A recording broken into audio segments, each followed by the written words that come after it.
दोस्तों, एक होता है अकेले रहना और एक होता है अकेले रह करके अकेला फील करना। भले ही हमारी टेक्नोलॉजी बहुत ही एडवांस हो चुकी हो, हम चांद तक क्यों ना पहुंच गए हो, लेकिन हमारा सबकॉन्शियस माइंड उस रफ्तार से डेवलप नहीं हो पाया है।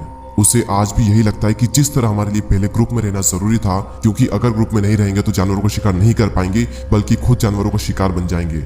और इसी वजह से हमारा ब्रेन आज भी अकेलेपन को डेंजर का साइन मानता है। साइंटिस्ट ने एक बार एक एक्सपेरिमेंट किया और उसमें लोगों से पूछा गया कि आप अपने नेगेटिव थॉट्स के साथ में 15 मिनट अकेले रहना पसंद करेंगे या फिर एक बिजली का झटका। और रिजल्ट जानकर आपको हैरानी होगी कि 67% मैन ने और 25% वुमेन ने बिजली के झटके को चुना। लोग खुद के साथ 15 मिनट अकेले नहीं रह सकते। जिन विचारों के साथ उन्हें पूरी जिंदगी बितानी है, उनके साथ वो 15 मिनट अकेले नहीं रह सकते। लेकिन हम यहाँ पर बात कर रहे हैं अकेले रहने की। जंगल का राजा शेर ज्यादा टाइम अकेले रहना पसंद करता है। उसकी जिंदगी में ऐसी बहुत सी सिचुएशन आती है जहां पर उसे भेड़ियों का झुंड घेर लेता है। उस वक्त वो ना तो अकेला फील करता है और ना ही वो कमजोर फील करता है। उसे पता होता है कि इन सब के लिए तो मैं अकेला ही काफी हूँ। और आप ये बात जान लो कि ग्रुप हमेशा फॉलोअर्स का होता है, लीडर अकेला ही लीड करता है। शेर अकेला किसी मजबूरी के कारण नहीं रहता, बल्कि वो अपनी चॉइस से अकेला रहता है। इस दुनिया के ज्यादातर हाईली सक्सेसफुल लोग इंट्रोवर्ट है। इंट्रोवर्ट यानी कि वो लोग जिन्हें अकेले रहना पसंद होता है, जो लोगों में जाना पसंद नहीं करते।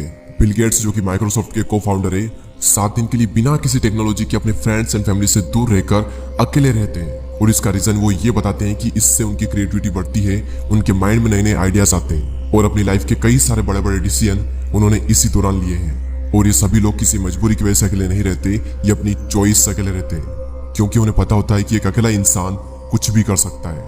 अकेले रहने के 4 ऐसे फायदे मैं आपको बताऊंगा, जिन्हें समझने के बाद में आप भी अकेले रहना पसंद करोगे। पहला पॉइंट है बूस्ट क्रिएटिविटी।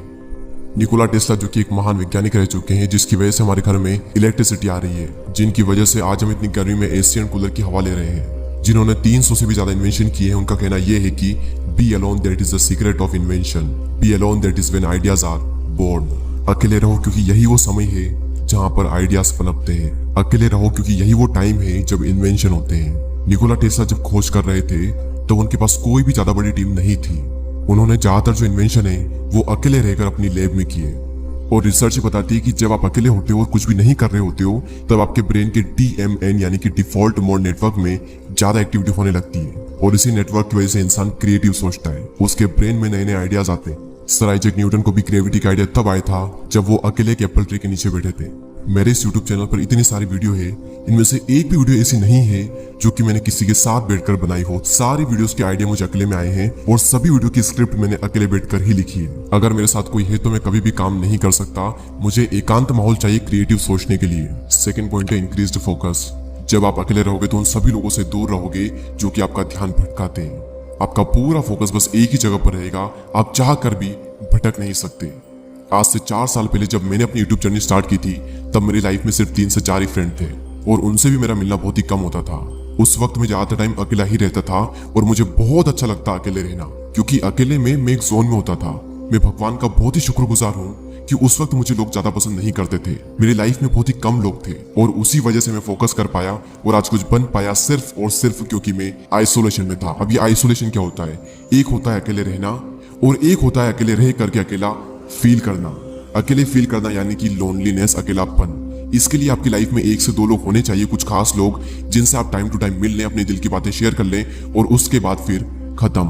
और एक होता है अकेले रहना यानी कि आइसोलेशन, जहां पर आपका focus, creativity and productivity next level पर होती है। आइडियाज आते हैं, हम ग्रो करते हैं, अपनी क्षमताओं का पूरा इस्तेमाल करते हैं। और यही हुआ मेरे साथ जब मैं आइसोलेशन में चला गया। तीसरा सबसे बड़ा फायदा सेल्फ अवेयरनेस। आप खुद को जान पाते हो। दोस्तों, एक बार मैं खाना खाने के बाद वॉक पर जा रहा था। रास्ता काफी लंबा था, आधा रास्ता बीत गया। उसके बाद मैंने अपने एक फ्रेंड को कॉल किया और जब मैंने कॉल किया, जब मैं बातों में लग गया, मुझे पता ही नहीं चला कि कब रास्ता खत्म हो गया और कब मैं रिटर्न घर पर आ गया। यानी कि अगर हम किसी के साथ में तो हमारा कितना ही टाइम निकल जाता है हमें पता भी नहीं चलता। बड़े बड़े रास्ते छोटे पड़ जाते हैं अगर हम किसी के साथ में होते हैं तो। लेकिन जब हम अकेले होते हैं तो वही समय, वही रास्ता थोड़ा लंबा लगता है और हम अपने बारे में ज्यादा सोच पाते हैं। सेल्फ अवेयरनेस के लिए, खुद को जानने के लिए अकेले रहना बहुत जरूरी है। और अगर आपको ये लगता है कि आप सेल्फ अवेयर हो, आप खुद को बहुत ही अच्छे तरीके से जानते हो, तो आप सभी लोग ये बात जान लो कि 5000 ऐसे लोग थे जिनको ये लगता था कि वो सेल्फ अवेयर हैं, लेकिन जब उनका सेल्फ अवेयरनेस का टेस्ट किया गया तो उनमें से सिर्फ 10 से 15% ऐसे लोग थे जो कि सेल्फ अवेयर थे। जिन्हें अपना पेशेंट पता था, जिन्हें अपनी स्ट्रेंथ पता थी, जिन्हें अपनी वीकनेसेस पता थी। बाकी लोगों के अंदर सारी चीजें हैं लेकिन उन्हें पता